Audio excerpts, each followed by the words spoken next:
வணக்கம். இன்றைய ஆழமான ஆய்வுக்கு உங்களை வரவேற்கிறோம்.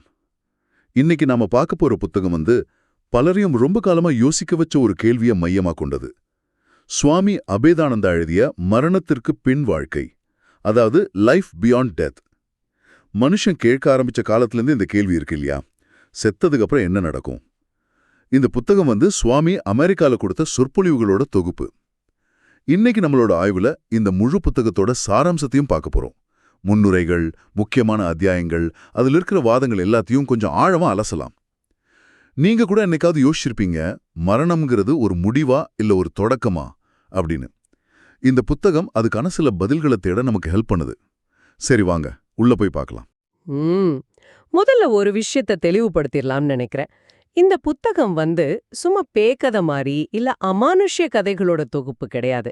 அதோட முதல் பதிப்போட முன்னுரையே சொல்லுது பாருங்க. இது ஆன்மீகவாதம், அதாவது ஸ்பிரிச்சுவலிசம் பத்தின ஒரு அறிவியல் பூர்வமான, அதே சமயம் தத்துவார்த்தமான ஒரு ஆய்வு. ஓ, சயின்டிஃபிக் அப்ரோச். ஆமா. சுவாமி அபேதானந்தாவோட அணுகுமுறை ரொம்ப பேலன்ஸ்ட். அவர் இந்த ஆன்மீகவாதத்தை கண்மூடித்தனமா ஏத்துக்கிறதும் இல்ல, அதே நேரம் மொத்தமா தப்புன்னு ஒதுக்கவும் இல்ல. அதோட ரெண்டு பக்கத்தையும் காட்டுறாரு. அதாவது அதுல என்ன நல்லது இருக்கு, என்ன கெட்டது இருக்கு, அதோட வெளிச்சம் எது, அதோட இருட்டு எது, ரெண்டையும் பாரபட்சம் இல்லாம அலசுறாரு.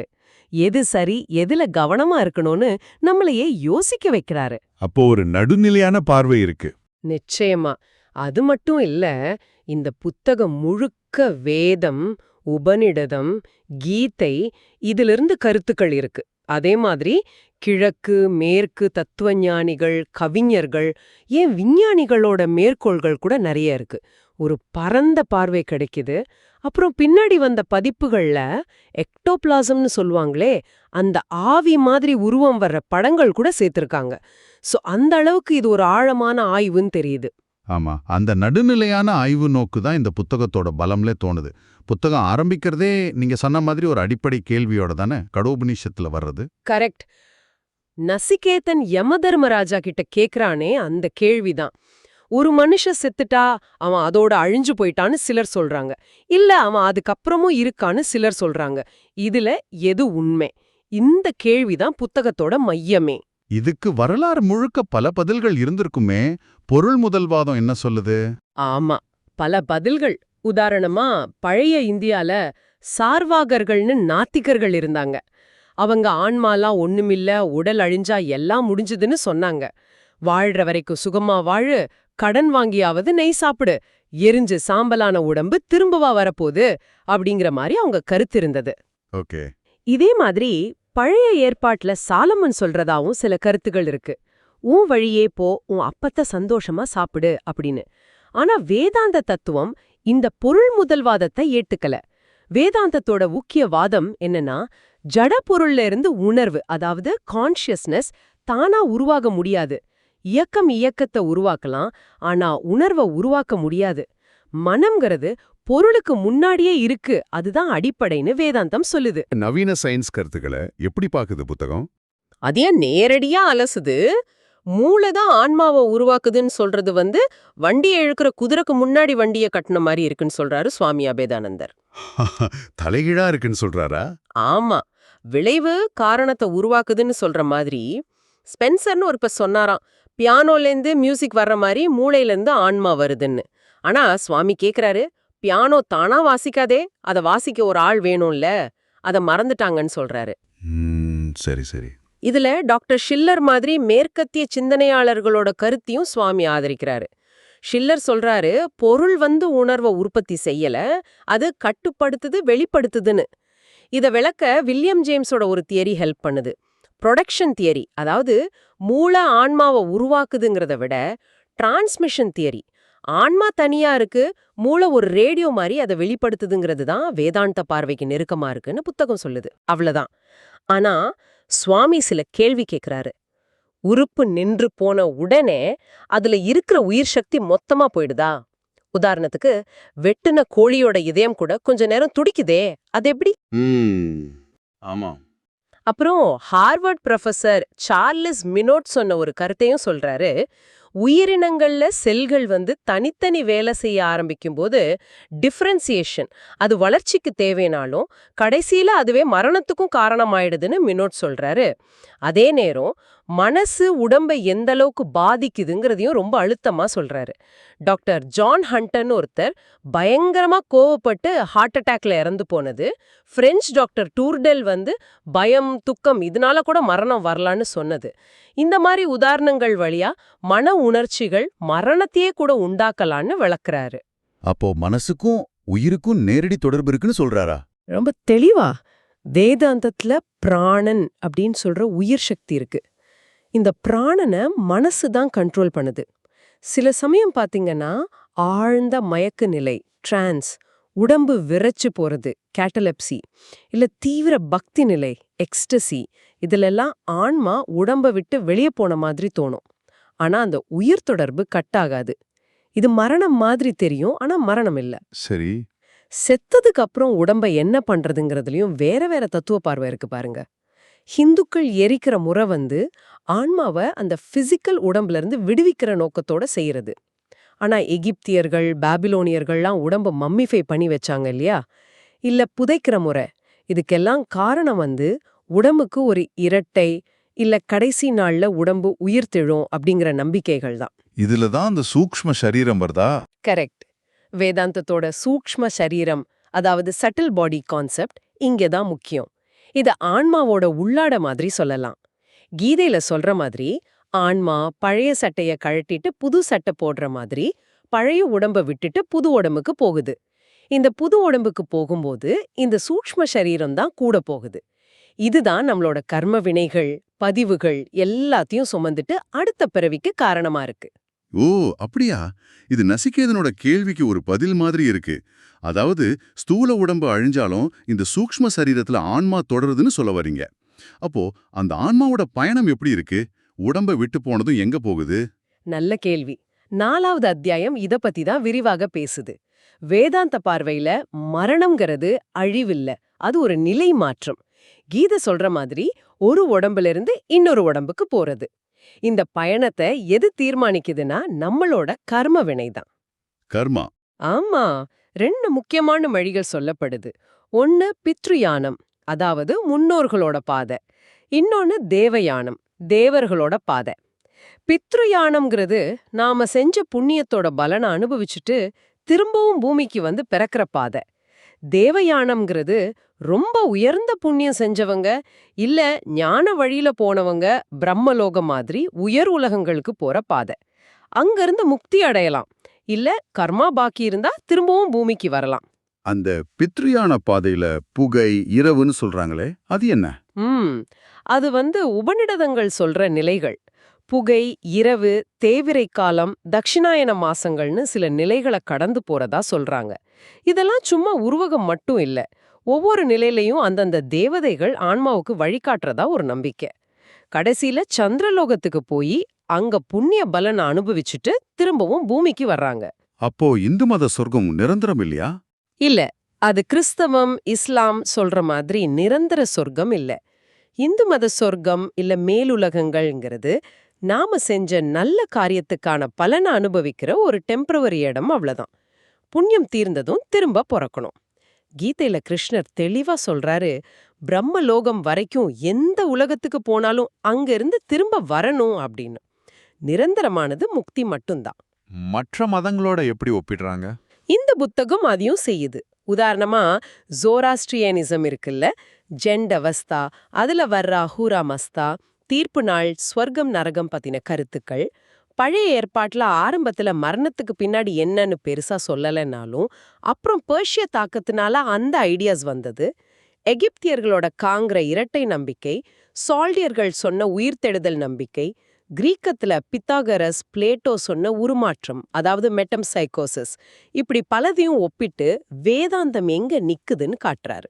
மறுபிறப்பு, புனர்ஜன்மம், இது ரொம்ப முக்கியமா பேசப்படுது இல்லையா? நிறைய பேருக்கு இதுல ஆர்வம் அதிகம். ஆமா, 5வது அத்தியாயம் முழுக்க இத பத்தி தான். இங்க ஒரு முக்கியமான வித்தியாசத்தை சுவாமி சொல்றாரு. வேதாந்தம் சொல்றது புனர்ஜன்மம், அதாவது ரீஇன்கார்னேஷன். இது வந்து பித்தகோரஸ் மாதிரி ஆட்கள் சொன்ன உருமாற்றம், அதாவது மெட்டம்சைக்கோசிஸ்ல இருந்து கொஞ்சம் வேற. உருமாற்றம்னா ஆன்மா மனுஷனிலிருந்து விலங்குக்கும் மாறி மாறி பொறக்கலான்னு சொல்றது. ஓ, வேதாந்தம் அப்படி சொல்லலையா? பொதுவா இல்ல. வேதாந்தம் பரிணாம வளர்ச்சிய மையமா கொண்டது. ஆன்மா பொதுவா ஹியூமன் ஸ்டேஜ்ல இருந்து கீழே, அதாவது விலங்கு உடம்புக்கு போகாது. ஆனா ஒரு மனுஷன் தன்னோட கெட்ட கர்மாவால மனுஷ உடம்பிலேயே விலங்கு குணம் கொண்டவனா இருக்கலாம், இல்ல கீழ்நிலைய அடையலாம். அது வேற. புனர்ஜென்மம் ஆன்மாவோட தொடர்ச்சியான வளர்ச்சி, அப்புறம் காரண காரியம், அதாவது கர்மா விதி, இது ரெண்டையும் அடிப்படையா கொண்டது. ஒரே உருப்பிறவிதாங்கிற தியரியை எப்படி பாக்குது புத்தகம்? அதே கடுமையா விமர்சிக்குது. குறிப்பா கிறிஸ்தவ இறையியல்ல சொல்ற ஒரே பிறவி கோட்பாடு. அது உலகத்துல ஏன் இவ்ளோ ஏற்றத்தாழ்வு இருக்கு? ஏன் சிலர் பொறக்கும் போதே பெரிய திறமையோட இருக்காங்க, சிலர் குறையோட பொறக்கறாங்க? ஏன் சில குழந்தைங்க பிறந்த கொஞ்ச நாள்லயே இறந்து போகுது? இந்த மாதிரி கேள்விகளுக்கு அந்த ஒரே பிறவி தியரியால திருப்தியா பதில் சொல்ல முடியலன்னு சுவாமி சொல்றாரு. ரோம பேரரசர் ஜஸ்டினியன் கிபி 538ல முன்ஜென்மம் பத்தின நம்பிக்கைய தடை செஞ்சதையும் குறிப்பிடுறாரு. சரி. இப்போ திறமை, குணம் இதுக்கெல்லாம் பரம்பரை ஒரு காரணம்னு சொல்றாங்களே, அதை எப்படி எதிர்கொள்ளுது? பரம்பரை, அதாவது ஹெரிடிட்டி, சில விஷயங்களை விளக்கலாம், ஆனா அது முழுமையான விளக்கம் இல்லைன்னு சொல்றாரு. குறிப்பா குழந்தை மேதைகள் இருக்காங்களே, சைல்ட் ப்ராடிஜிஸ், அவங்கள பரம்பரையால மட்டும் விளக்க முடியாது. மோசார்ட் 4 வயசுல பியானோ வாசிச்சது, 8 வயசுல ஓப்பரா எழுதுனது, இல்ல சின்ன வயசுலயே கணக்குல புலியா இருந்த ஜெரா கோல்பர்ன், இவங்களை எப்படி விளக்குறது? அவங்க அப்பா அம்மாவுக்கு அந்த துறையில பெரிய ஞானம் இருந்திருக்காது. ஆமா. ஈசு, புத்தர், சங்கரர் மாதிரி பெரிய ஞானிகளோட பிறப்பையும் சும்மா பரம்பரைன்னு சொல்லிட முடியாது. ஆக்சுவலா பரம்பரைங்கிறது முன்ஜென்மத்தோட பதிவுகள் கரு உயிரணு வழியா தொடருதுங்கிற வேதாந்த கருத்துக்கு எதிரானது இல்ல, அதை சப்போர்ட் பண்ற மாதிரி தான் இருக்குன்னு சுவாமி சொல்றாரு. எல்லாருக்கும் வர்ற கேள்வி, முன்ஜென்மம் இருந்தா ஏன் நமக்கு ஞாபகம் இல்ல? ஆமா, அது ஒரு முக்கியமான கேள்வி. அதுக்கும் பதில் சொல்றாரு. சாதாரணமா நமக்கு ஞாபகம் இல்லைங்கிறதுக்காக அதை நடக்கலன்னு சொல்ல முடியாது. தூக்கத்துல நடந்த நிறைய விஷயம் நமக்கு முழிச்சதும் ஞாபகம் இருக்காது. அதுக்காக நாம தூங்கவே இல்லைன்னு சொல்ல முடியுமா? அது மாதிரிதான். அது மட்டும் இல்ல, யோக பயிற்சி மூலமா போன ஜென்மத்த நினைவுகளை தெரிஞ்சுக்க முடியும்னு யோக சாஸ்திரம் சொல்லுது. கீதையில கிருஷ்ணர் அர்ஜுனன் கிட்ட சொல்றாரு இல்லையா, அர்ஜுனா, நீயும் நானும் பல பிறவி எடுத்திருக்கோம், அதெல்லாம் எனக்கு தெரியும், உனக்கு தெரியாது அப்படின்னு. அதையும் நேர்கோள் காட்டுறாரு. ஓகே. ஆக ஆன்மாவுக்கு முன்ஜென்மம், அதாவது ப்ரீ எக்ஸிஸ்டன்ஸ் உண்டுன்னு ஏத்துக்கிட்டாதான் அதோட அமரத்துவம், இம்மார்டாலிட்டியும் முழுசா ஏத்துக்க முடியும். ரெண்டும் உன்னோட ஒண்ணு இணைஞ்சது. உண்மையான அமரத்துவம்னா அதுக்கு முடிவில்லாத கடந்த காலமும் முடிவில்லாத எதிர்காலமும் இருக்கணும். இப்போ இந்த ஆன்மீகவாதம், ஸ்பிரிச்சுவலிசம் பத்தின புத்தகத்தோட விரிவான பார்வைக்கு வரலாம். இது ஒரு பெரிய பகுதி இல்லையா? நிறைய அத்தியாயங்கள் இதுக்கு ஒதுக்கப்பட்டிருக்கு. ஆமா, ரொம்ப ஆழமா, அதே சமயம் ரொம்ப கிரிட்டிக்கலா இதை பாக்குறாரு. முதல்ல ஸ்பிரிட்டிசம்னு சொல்ற கீழ்நிலை விஷயங்களுக்கும், மேஜ தட்டுறது, ஆவி பேசுறது மாதிரி, ஆன்மாவோட உண்மை இயல்பு, கடவுளோட அதுக்குள்ள உறவு, இதையெல்லாம் ஆராயிற உயர் ஆன்மீகவாதம், ஹையர் ஸ்பிரிச்சுவலிசம், இதுக்கு உள்ள வித்தியாசத்தை சொல்றாரு. சரி. செத்து போனவங்களோட பேச முயற்சி பண்றது, இல்ல மூதாதையரை வழிபடுறது, இது மனுஷ வரலாறுல ரொம்ப காலமா இருக்குன்னு சொல்றாரு. எகிப்தியர், பாபிலோனியர், சீனர், யூதர்கள், பைபிள்ல வர எண்டோர் சூனியக்காரி, ரோமன் கேத்தோலிக்கர்கள் செய்யற புனிதர் வழிபாடு, இப்படி பல கலாச்சாரத்திலையும் இதை பார்க்கலாம். ஹிந்துக்களோட பித்ருலோக வழிபாடு, சிராத்தம் செய்யறது, இதெல்லாமும் இது மாதிரிதான். நவீன ஆன்மீகவாதம் குறிப்பா 19ஆம் நூற்றாண்டுல மேற்கத்திய நாடுகள்ல ரொம்ப பாப்புலர் ஆச்சு. இது செத்தவங்க உண்மையிலே இருக்காங்கன்னு ஒரு நம்பிக்கை கொடுத்து துக்கத்துல இருக்கிறவங்களுக்கு ஆறுதல் தரது மாதிரி சில நல்ல விஷயங்களை செஞ்சிருக்கலான்னு அவர் ஒத்துக்கிறாரு. ஆனா அதோட மையமா இருக்கிற மீடியம்ஷிப், அதாவது ஆவிகளோட பேசுறதுக்கு இடைநிலையாளரா இருக்கிறது, அதை ரொம்ப ஜாக்கிரதையா பார்க்கணும்னு சொல்றாரு. மீடியம்ஷிப்ல என்னென்ன பிரச்சனைகள் சொல்றாரு? நிறைய சொல்றாரு. ஒன்னு, இதுல ஏமாத்து வேலை பயங்கர அதிகம். 100 சம்பவம் நடந்தா 99ல ஏதோ ஒரு வகையில கலப்படம் இருக்கும், இல்ல போலியா இருக்கும்னு சொல்றாரு. ஆனா இதனால உண்மையான சம்பவமே இல்லைன்னு அர்த்தம் இல்ல. ரெண்டாவது, மீடியம்ஷிப்புங்கிறது ஒரு எதிர்மறை நிலை. மீடியம் தன்னோட சுய கட்டுப்பாட்டை இழந்து தன்னோட உடம்பையும் மனசையும் வேற ஒரு சக்தி ஆக்கிரமிக்க அனுமதிக்கணும். இது ஒருத்தரோட சுயத்தை வளர்க்கறதுக்கு பதிலா அதை இழக்க வைக்கிற ஒரு ஆபத்தான பாதைன்னு சொல்றாரு. இது கொஞ்சம் பயமா இருக்கே. ஆமா, மூணாவதா, மீடியம் வழியா பேசுற ஆவிகள் பெரும்பாலும் பூமிக்குட்பட்டவை. அதாவது அவங்க செத்தாலும் உலகப்பற்று நீங்காம அறியாமையில உழல்ற ஆவிகளா இருப்பாங்க. அவங்களால பெரிய ஆன்மீக உண்மையோ தத்துவத்தையோ சொல்ல முடியாது. பல சமயம் சும்மா முட்டாள்தனமா பதில் சொல்லும். இல்ல மீடியத்தோட மனசுல இருக்கிறதையோ அங்க இருக்கவங்க மனசுல இருக்கிறதையும் படிச்சு டெலிபதி மாதிரி திரும்ப சொல்லும். சில சமயம் ஏமாத்தவும் செய்யும். ஓ அப்படியா?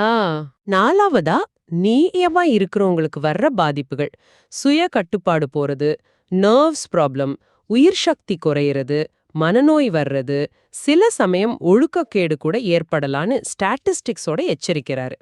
இதனால தான் இந்து மதம் இந்த மாதிரி ஆவிகளோட தொடர்பு வச்சுக்கிறத எப்பவுமே என்கரேஜ் பண்றதில்ல. உண்மையான ஆன்மீக பாதை இது இல்லைன்னு சொல்றாரு. அப்போ இந்த ஆவி வர்றது பேசுறது இதெல்லாம் பொய்யா? சுவாமி அவரோட சொந்த அனுபவம் பத்தியும் எழுதிருக்காருன்னு சொன்னீங்களே. இல்ல, அவர் அது முழுசா மறுக்கல. உருவமாதல், மெட்டீரியலைசேஷன், அதாவது எக்டோபிளாசம் வழியா ஆவி உருவம் எடுக்கிறது, தானியங்கி எழுத்து, ஆட்டோமேட்டிக் ரைட்டிங், சுயாதீன குரல்கள், இண்டிபெண்டன்ட் வாய்ஸஸ், இந்த மாதிரி விஷயங்கள் உண்மையா நடக்க வாய்ப்பு இருக்குன்னு ஒத்துக்கிறாரு.